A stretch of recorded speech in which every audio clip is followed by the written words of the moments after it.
Factoring completely. Polynomials in all forms. This is part 2 of Mrs. Bibb's video, Factoring Completely.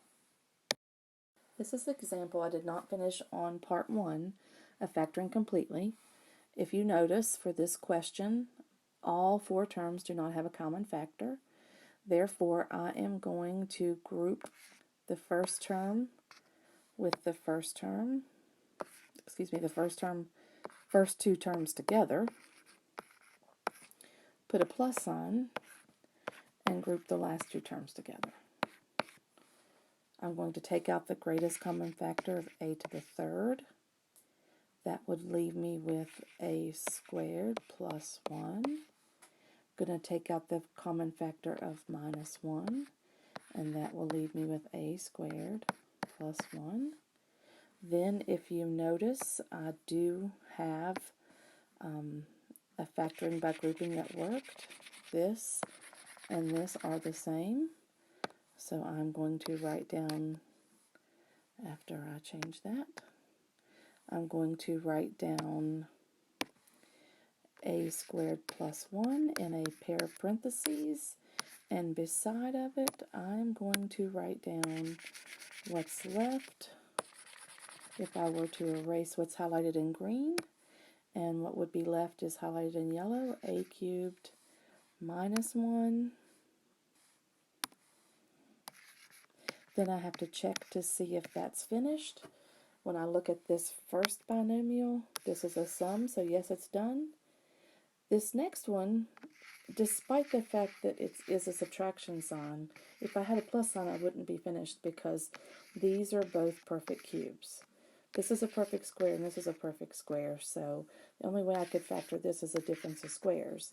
But this one, if I had a plus sign here, I could factor sum or difference of cubes. So I'll bring down a squared plus 1. I will put empty binomial, empty trinomial, use SOAP, same, opposite, always plus. I'll take the cube root of a cubed, that's a. I'll take the cube root of 1, that's 1. In the first spot, I square the first term of the binomial. In the last spot, I square the second term of the binomial. In the middle, I ignore the sign of the binomial, but multiply those two. A times 1 is 1a. And there is my answer. If I did not say so in the video before, when you are factoring sum and difference of cubes, this trinomial will never factor. So I don't even check, and hopefully you noticed I didn't check in that other video. This trinomial will never factor. Okay, moving right along to the next slide. I'm going to factor completely. Hopefully I can get these finished within the next 10 minutes or so. Okay, so I'm just going to dive right in, just like I did on the last ones. I'm going to factor out 2x to the 4th.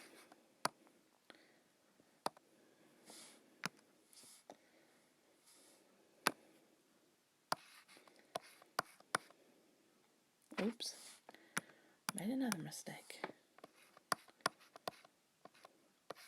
When I factor out 2x to the 4th, I have x squared minus 4x minus 21.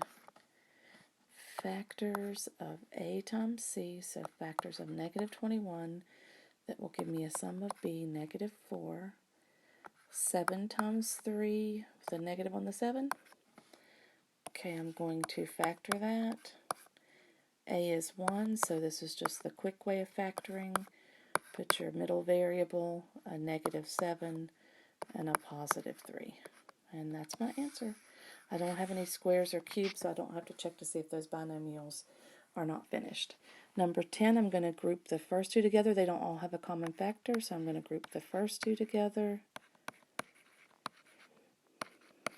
Put a plus sign and group the last 2 together. First group has 5z squared in common. And when I factor out 5z squared, I've got z plus 1. Second group has negative 6 in common. And I have z plus 1 left. It did work. Hopefully you'll notice without me doing highlighting, it did work. And z plus 1 is what I'll write down first. It really doesn't matter the order, because remember, multiplication is commutative. Factoring is undoing the distributive property, turning your polynomial into a product, which is multiplication, so you can swap the order of your answer terms. Okay, what's left would be 5z squared minus 6. And it is finished. I do have a square there, but 5 and 6 are not perfect squares, so that is done. When I look at number 11, I do see a greatest common factor of 2, so I'll factor out 2. I'm left with 6x squared minus 11x minus 10. So I want factors of negative 60. That'll give me a sum of negative 11. I believe that's 4 and 15, the negative here. And you know, since a is not 1, there are many different ways to factor. The latest way that we've been doing, and I hope students like this way, is remember we bring down our 2. We factor just like we were doing with number 9, except instead of just putting x, I put 6x here. Remember, this is something I saw in a group that I belonged to, and I showed you and you guys liked it. And this will look weird to some math teachers, so I apologize if you hate this.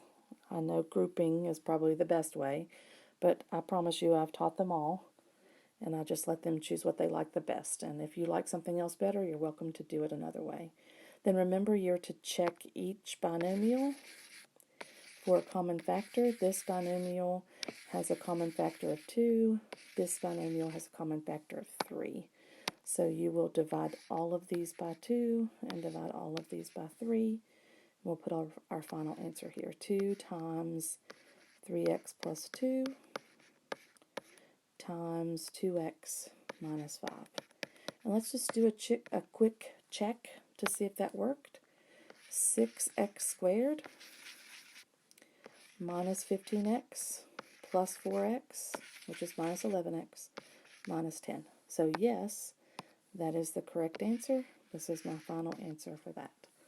Number 12, I'm going to take out the greatest common factor of 3m squared. 3m squared divided by 3m squared is 1. 48m to the 6 divided by 3m squared is negative 16m to the 4th. I do have a difference of perfect squares, so I'll bring down my 3m squared, put 2 empty binomials, one with an addition sign, one with a subtraction sign. I'll take the square root of 1. That gives me 1. I'll take the square root of 16m to the 4th. That gives me 4m squared. Then I should check both of these binomials. This one is done because of this plus sign, but this is a difference of 2 perfect squares, so I need to factor that again. So I'll bring down my 3m squared, bring down my 1 plus 4m squared, put 2 empty binomials, one with an addition sign, one with a subtraction sign. Take the square root of 1, which is 1. Take the square root of 4m squared, which is 2m. And hopefully as you write that down, you know you're finished, because that last subtraction sign does not have perfect squares. Okay, moving on to number 13. I do have a common factor of x. 4x cubed divided by x is 4x squared. Negative 4x squared divided by x is negative 4x. X divided by x would be positive 1. Factors of a times c, sum of b, negative 2 times negative 2. Okay, so I would have x, and remember this one is like number 11. I'm going to bring down 4x minus 2 and 4x minus 2. I'm bringing down the middle variable, and then I'm bringing down the a value, the coefficient of the quadratic term. That's what I did back there on number 11. So then I'm going to divide these by 2 because that's their common factor, and also these. So my answer will be x times 2x minus 1 times 2x minus 1. It is probably best written as x times the quantity 2x minus 1 squared. For my final one, it looks like 5m squared is the greatest common factor. Divide each of those by 5m squared, 14m, and 49, I think. I think that's right. Okay, a times c is 49. Sum of b, negative 14. 7 times 7, both of them negative. A is 1, so I don't have to do like we did on 11 and 13. Bring down your greatest common factor to empty binomials, middle variable, subtract 7, and probably best written as 5m squared times the quantity n minus 7 squared. And we have finished these notes.